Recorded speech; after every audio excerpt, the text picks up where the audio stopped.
Hey guys, and welcome to another deck profile. This time I'm going to present you my Lightsworn deck, and it's my first video in English, so don't be too rude with me because I'm trying to explain everything as good as I can, and yeah, let's get started. And I placed second place with the deck at a local tournament with 11 people. I played against the Tell Knights, Shadows, Mermail, and Cyber Dragons, and I won against everything except Shadows, but I could have won this game, the third game. Like I lost because of a bad hand. It's never good. So I'm playing 3 JDs and 1 Diabolos. Only 1 Diabolos because Diabolos is like, I'm not playing the super strong rush variant where you just like get everything in your graveyard and you go off, because I don't think the version is very good right now, because we are in a kind of slow format, and the decks don't really like, they play a lot of back row, and in order to make the extremely aggressive version work, you need to get rid of the back row, and I think in my version it's a lot better, and you can control the game, and yeah, you can also make strong pushes. So I'm also playing Tidal and Blaster. I don't play Tempest because Tempest is only 2,200 and he can't run over WINDA. He trades WINDA in a 1-for-1 trade, but this trade doesn't go in your favor because you just want Tidal, and Tidal can just run over WINDA and still get damage off. Yeah, my Lightsworn build is kind of special, but I'm going to explain it later to you.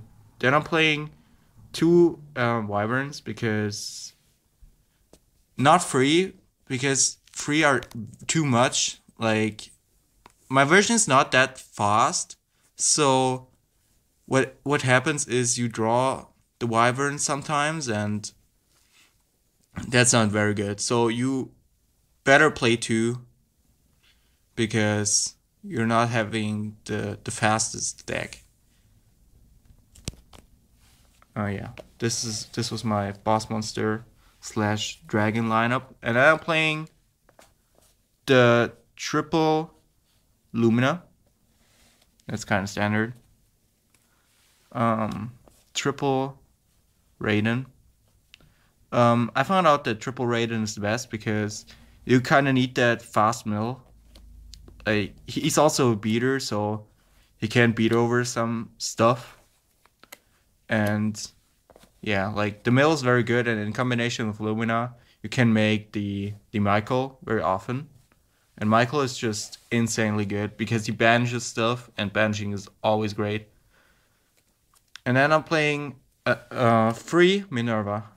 That might be weird, but 3 Minerva is really good because it kind of works like Upstart Goblin for the deck, and it gives you so much more deck speed. Of course, it seems like it's very inconsistent, but if you test it out, if you don't draw multiples of it first turn, then it's really strong when you mill it. You will find it out, and it's insanely good because you can make Goyo Guardian, and Goyo Guardian is super strong when you have like emptiness and stuff. So double Lumina, double Ayla, sorry. This card kind of helps you to clear the back row, and you need that. You need it against it's good against Vanity's Emptiness, and Vanity's Emptiness is probably the card that gives you the most trouble, and Skill Drain, but this card doesn't work against Skill Drain, so I'm playing only 2. Some people would argue to play 3, but I don't think 3 is very good. I tested it and it didn't work out very well. 1 Garaf, yeah, this card gives you draw power. 1 Jane. Jane's not very good, but you need the extra name, and the extra name just gives you the potential of getting the Judgment Dragon out, which is still very powerful. And then one Aaron. This card is super underrated, and I feel like it's good because you can just send back SHOUTOUT and stuff, even though they get their effects off. Like, it's just a super good card. I can't really describe it, but it won me games, especially against the Mermail deck. Like, he goes for Lindy in defense, and I just give it back to the deck. Like, no chance. Score is good. And then only 2 Curry Bandit. This is also something I mentioned before. My deck is not made to rush. It's more like a control version of Lightsworn. And I don't play Wolf also, because Wolf is just too inconsistent. Like, Minerva is just like the new Wolf, in my opinion, and yeah. I don't, like, Wolf never comes in a situation where you actually need him. The same goes for Felice. Felice is also a card. Felice is even worse than Wolf because she only comes when she gets milled by a monster effect. So she comes only in the end phase or if you play Mathematician. But for me, in my opinion, it's not worth to play Mathematician to make Felice live. Like, I don't think that's very good. So 2 Curry Bandit because 3, the card is only good in your first turn. And you will always side it out in like the second game if you won the first one. So Curry Bandit is not... he's still very good because his first turn is really strong. But after the first turn, it's useless. I don't think it's very good after it.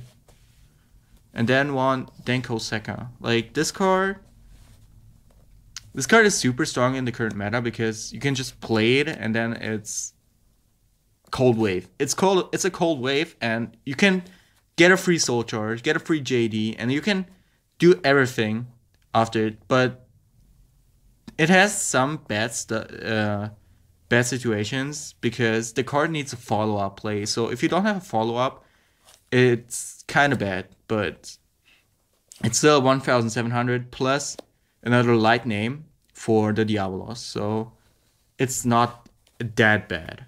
And then I play one Honest because Honest, even though in my OTK version I didn't play Honest, but in this version it's kind of good because you can protect your stuff.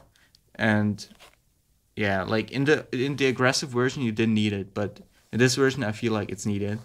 So you ask yourself why I don't play Necrogardna or Rainbow Kuriboh. I feel like these cards are super inconsistent and super bad. Like, Rainbow Kuriboh is not good because the only really strong effect he has is when he is on your hand. And so he's even worse than Necrogardna. And Necrogardna is bad because if you draw her, she doesn't do anything. And you need to set her. And if she's in your graveyard, she is only made to protect your Lightsworns. But you got Honest, and I don't... Like, you just want to win. And Necrogardna, I always felt like if Necrogardna was another Lightsworn monster, I would have won. So, Necrogardna is super bad, in my opinion. Like, it's like, you need to just get rid of it. It's not good at all. So, one charge and 3 recharges, because that's stable. 1 Soul Charge. And then play 1 Mind Control. Like, you play 2 tuners, which are level 3 and 4. So, if you just get WINDA or anything like that, or just monsters that block you from OTKing. Like, sometimes you can't OTK because your enemy has monsters that just stop you. Or just like, if your enemy has Dante, just get it and mill 3 cards. Like, it's so good. Like, the card has not that many downsides in the deck. Because you have a lot of levels, and you can just XYZ or Synchro very easily. If it 1 Foolish, and then triple MST. This is a card that I feel like it's very weak, but you need to play it because all the other decks play Skill Drain, Macrocosmos, Vanity's Emptiness, and it's also good against Cliff of Tool. Like it's just a reactionary card, and reactionary cards are never really good in Lightsworn because you just try to get a faster game state, and this card doesn't help you to get that, but it's needed because it helps you to get your OTKs off, and I feel like the current traps are just so strong that you need to play this card, and it's like it hurts me to play it, but you need it, and that's not very cool. And then I play one Book of Moon. I'm still experimenting with it because Book of Moon is not that great, but it's another way to defend yourself, and you can just book stuff you don't want to see open, like WINDA or anything like that. I just say WINDA very often because it's a card that Lightsworn struggles against, and yeah. And then for the traps, I play one Solemn Scolding. Solemn Scolding is super good. Let's say it like that. This card is a Solemn Judgment, and 3,000 life points sounds very much, but this card can negate everything. Like, you can get rid of everything, literally. It's just so good. The cost is high, but the reward for it is super strong. And, like, you can negate stuff. Like, you can negate Shadow Fusions, just like tools. It's like super strong, and yeah, like the effect is literally broken because you're not playing that much set cards, and Solemn Scolding is insane. And then two Vanity's Emptiness. Some people think that this card is bad because it just goes away when you mill, but to be honest, the effect, like if you have Judgment Dragon on the field and your enemy tries to get back into the game, then you just flip up Emptiness, and it doesn't really matter if the enemy Emptiness goes next turn. Like, this card is, you have beaters like Jane or Garoth or Raiden, that Vanity's Emptiness is a super good card in the deck, and I'm really happy that I played it. And why no Needlebug Nest? Because Needlebug Nest is a card that you need in the OTK variant, and it advances your game state, but in this version it doesn't really do anything because these cards are just so good. Even though Vanity's Emptiness doesn't seem like having a lot of synergy with the deck, it has a lot. You just need to test it, and then you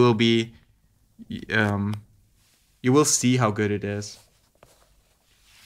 And for the extra deck, my extra deck is kind of standard, but I'm just going to present you Scrapper again, Arc, and Michael the Arc Lightsworn, and Black Rose, plus one Arcanite.